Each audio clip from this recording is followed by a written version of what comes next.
MLC కవిత దిక్కుమాలిన సలహాలు సూచనలు తీసుకునే కర్మ కాంగ్రెస్కి పట్టలేదని విమర్శించారు మాజీ మంత్రి పుష్పలీల.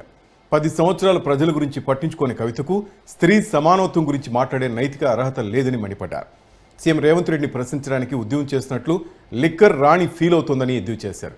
కొంగ దొంగ జపంలాగా మహాశివరాత్రి రోజు అబద్ధాల ధర్నా చేసినట్లున్నారని ఘాటుగా స్పందించారు.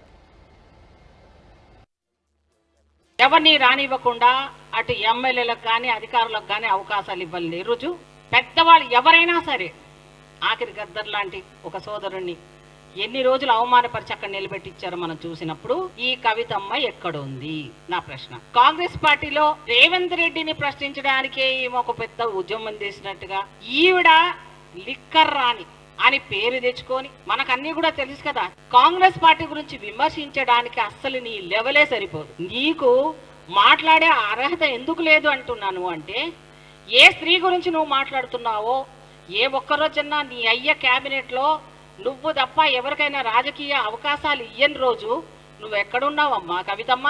ఎక్కడున్నావు? ఏ బిజినెస్ లావాదేవీలో ఉన్నావు? సో అప్పుడు కనపడలేదా నీకు?